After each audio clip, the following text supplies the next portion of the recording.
एक समय की बात है। एक छोटा सा बंदर था जिसका नाम मोती था। मोती बहुत ही नटखट और साहसी था। वह हमेशा नए नए रोमांच की खोज में लगा रहता था। मोती एक बड़े और घने जंगल में रहता था, जिसे लोग जादुई जंगल कहते थे। इस जंगल में अनेक रहस्यमयी बातें थीं जिन्हें जानने के लिए हर कोई उत्सुक रहता था। एक दिन मोती ने तय किया कि वह जंगल के गहरे हिस्से में जाएगा, जहां अब तक कोई जानवर नहीं गया था। मोती ने अपने दोस्तों से अलविदा कहकर सफर शुरू किया। चलते चलते मोती को एक पुराना दरवाजा मिला, जिस पर जादुई चिन्ह बने हुए थे। यह दरवाजा किसी प्राचीन कालीन मंदिर का हिस्सा लग रहा था। मोती ने हिम्मत जुटाकर दरवाजा खोला तो एक अद्भुत दृश्य उसके सामने था।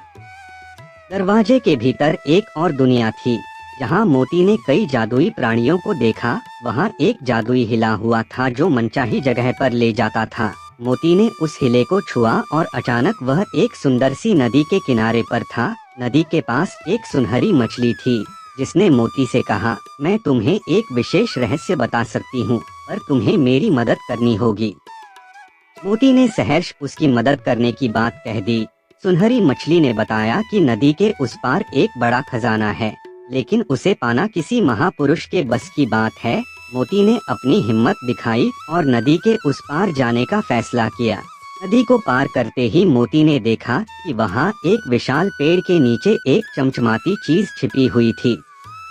मोती ने अपनी चपलता से खजाने को निकालने की कोशिश शुरू कर दी। उसने देखा कि खजाने पर एक प्राचीन मंत्र लिखा हुआ था। मोती ने वह मंत्र पढ़ा और खजाने को छू लिया। तभी एक रोशनी का फव्वारा निकला और एक जादुई प्राणी प्रकट हुआ। प्राणी ने कहा, तुमने अपनी साहस और मदद करने की प्रवृत्ति से यह खजाना पा लिया है। अब यह खजाना तुम्हारा है। खजाने के साथ साथ मोती की मित्रता भी परखी जाने वाली थी। से यह समझ आया कि खजाना सिर्फ सोने चांदी का नहीं होता, सच्चे दोस्त और अच्छाई भी खजाने के रूप में होती है। जब मोती जंगल से वापस आया तो उसने अपने सभी दोस्तों को अपने अभूतपूर्व अनुभवों के बारे में बताया। उसके दोस्तों ने उसकी बातें ध्यानपूर्वक सुनी और उसे इस साहसिक कारनामे के लिए सम्मानित किया। सबके सामने मोती ने घोषणा की कि वह खजाने का एक हिस्सा अपने दोस्तों के साथ मिल बांट कर इस्तेमाल करेगा।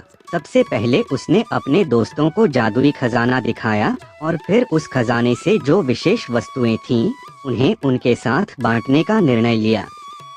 उसने कुछ हिस्से का उपयोग जंगल के विकास और सुरक्षा के लिए भी किया। उसने कुछ धन से पेड़ों की रक्षा और जंगली जानवरों के लिए विभिन्न सहायता अभियानों की शुरुआत की। मोती की उदारता और साहस के चलते वह जंगल और उसके साथ ही जंगली जीवों के दिल में बस गया। अब हर कोई उसे एक महानायक के रूप में देखता था, जिसने न केवल साहस का परिचय दिया बल्कि अपने दोस्तों और जंगल के भले के लिए काम किया। इस घटना के बाद मोती कभी कभी फिर से उसी जादुई दरवाजे से होकर अपनी रोमांचक यात्रा पर निकलता और नए रहस्यों की खोज करता। हर बार वह अपने दोस्तों के लिए नई नई कहानियां और उपहार लेकर लौटता। इस कहानी से हमें यही सीखने को मिलता है कि हमें हमेशा साहसी और उदार होना चाहिए। सच्चा खजाना वह है जो हमारी अच्छाइयों और हमारे दोस्तों के साथ साझा किया जाता है। हिम्मत और दयालुता से ही हम अपने जीवन को नया आयाम दे सकते हैं।